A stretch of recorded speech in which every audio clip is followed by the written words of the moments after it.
Charlotte's Web by E.B. White. Chapter 21. Last Day. Charlotte and Wilbur were alone. The families had gone to look for Fern. Templeton was asleep. Wilbur lay resting after the excitement and strain of the ceremony. His medal still hung from his neck, and by looking out the corner of his eye he could see it. "Charlotte," said Wilbur after a while, "why are you so quiet?" "I like to stay still," she said. "I've always been rather quiet." "Yes, but you seem specially so today. Do you feel all right?"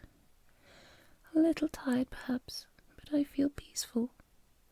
Your success in the ring this morning was, to a small degree, my success. Your future is assured. You will live secure and safe, Wilbur. Nothing can harm you now. These autumn days will shorten and grow cold. The leaves will shake loose from the trees and fall. Christmas will come, and the snows of winter.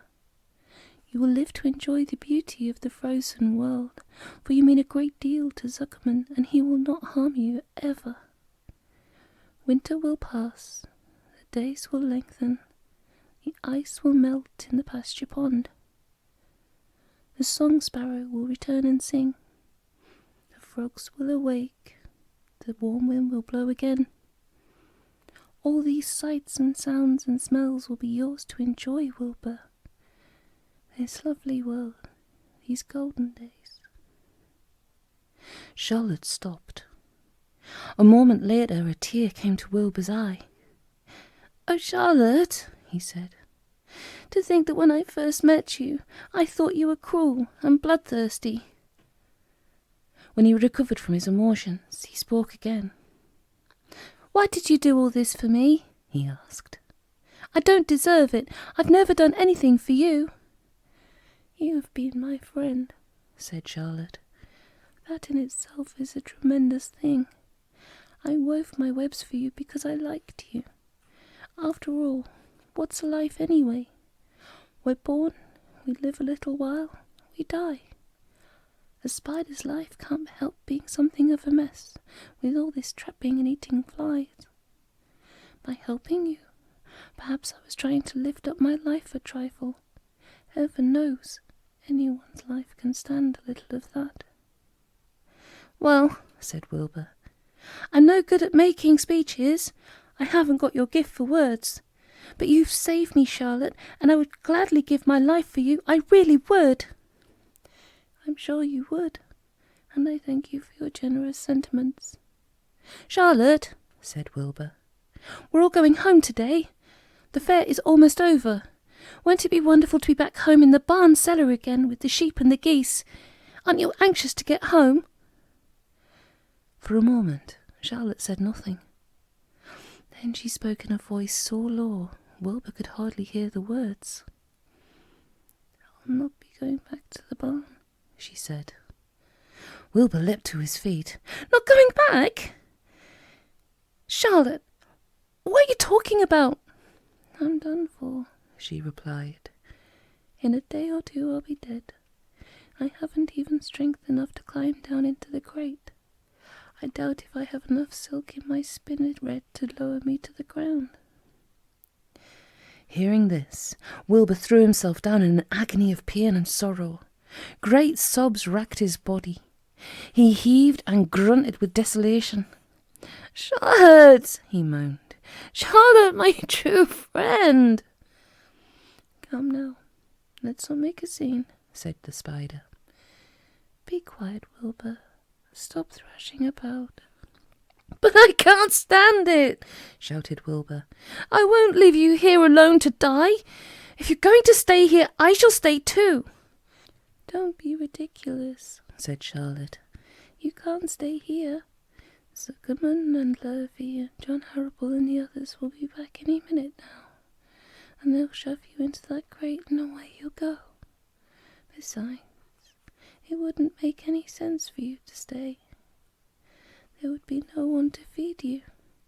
The fairgrounds will soon be empty and deserted." Wilbur was in a panic. He raced round and round the pen. Suddenly he had an idea. He thought of the egg sack and the 514 little spiders that would hatch in the spring. If Charlotte herself was unable to go home to the barn, at least he must take her children along. Wilbur rushed to the front of his pen. He put his front feet up on the top board and gazed around. In the distance he saw the Arabels and the Zuckermans approaching. He knew he would have to act quickly. "Where's Templeton?" he demanded. "He's in that corner under the straw, asleep," said Charlotte. Wilbur rushed over, pushed his strong snout under the rat and tossed him into the air. "Templeton!" screamed Wilbur. "Pay attention!" The rat, surprised out of a sound sleep, looked first dazed and then disgusted. "What kind of monkey shine is this?" he growled. "Can't a rat catch a wink of sleep without being rudely popped into the air?" "Listen to me," cried Wilbur. "Charlotte is very ill. She only has a short time to live. She cannot accompany us home because of her condition. Therefore, it's absolutely necessary that I take her egg sack with me. I can't reach it and I can't climb. You're the only one that can get it. There's not a second to be lost. The people are coming. They'll be here in no time. Please, please, please, Templeton, climb up and get the egg sack." The rat yawned. He straightened his whiskers and then he looked up at the egg sack. "So," he said in disgust, "so it's old Templeton to the rescue again, is it? Templeton do this, Templeton do that. Templeton please run down to the dump and get me a magazine clipping. Templeton please lend me a piece of string so I can spin a web." "Oh, hurry," said Wilbur. "Hurry up, Templeton." But the rat was in no hurry. He began imitating Wilbur's voice. "So it's 'Hurry up, Templeton,' is it?" he said. "Ho, ho, and what thanks do I ever get for these services, I would like to know? Never a kind word for old Templeton, only abuse and wisecracks and snide remarks, never a kind word for a rat." "Templeton," said Wilbur in desperation, "if you don't stop talking and get busy, all will be lost and I will die of a broken heart. Please climb up." Templeton lay back in the straw. Lazily, he placed his forepaws behind his head and crossed his knees in an attitude of complete relaxation. "Die of a broken heart," he mimicked. "How touching. My. I notice it's always me you come to when in trouble, but I've never heard of anyone's heart breaking on my account. Oh, no. Who cares anything about old Templeton?" "Get up!" screamed Wilbur. "Stop acting like a spoiled child." Templeton grinned and lay still. "Who made trip after trip to the dump?" he asked. "Why, it was old Templeton. Who saved Charlotte's life by scaring that horrible boy away with a rotten goose egg? Bless my soul, believe it was old Templeton. Who bit your tail and got you back on your feet this morning after you'd fainted in front of the crowd? Old Templeton.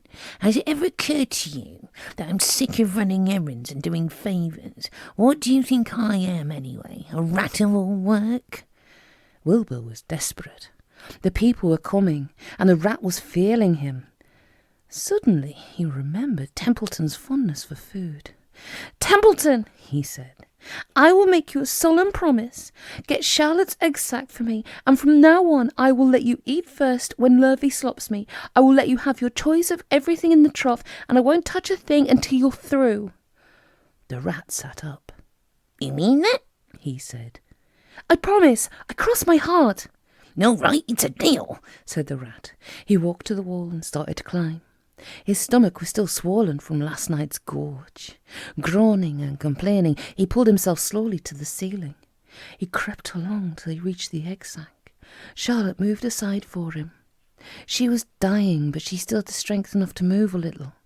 Then Templeton bared his long, ugly teeth and began snipping the threads that fastened the sack to the ceiling. Wilbur watched from below. Use extreme care," he said. "I don't want a single one of those eggs harmed." "This stuff sticks in my mouth," complained the rat. "It's worse than caramel candy." But Templeton worked away at the job and managed to cut the sack adrift and carry it to the ground, where he dropped it in front of Wilbur. Wilbur heaved a great sigh of relief. "Thank you, Templeton," he said. "I will never forget this as long as I live." "Neither will I," said the rat, picking his teeth. "I feel as though I've eaten a spool of thread. Well, home we go." Templeton crept into the crate and buried himself in the straw. He got out of sight just in time. Lurvy and John Arable and Mr. Zuckerman came along at that moment, followed by Mrs. Arable and Mrs. Zuckerman and Avery and Fern. Wilbur had already decided how he would carry the egg sack. There was only one way possible. He carefully took the little bundle in his mouth and held it there on the top of his tongue. He remembered what Charlotte had told him, that the sack was waterproof and strong. It felt funny on his tongue and made him drool a bit, and of course he couldn't say anything. But as he was being shoved into the crate, he looked up at Charlotte and gave her a wink. She knew he was saying goodbye in the only way he could, and she knew her children were safe. "Goodbye," she whispered. Then she summoned all her strength and waved one of her front legs at him. She never moved again. Next day, as the Ferris wheel was being taken apart and the race horses were being loaded into vans and the entertainers were packing up their belongings and driving away in their trailers, Charlotte died. The fairgrounds were soon deserted. The sheds and buildings were empty and forlorn. The infield was littered with bottles and trash. Nobody of the hundreds of people that had visited the fair knew that a grey spider had played the most important part of all, and no one was with her when she died.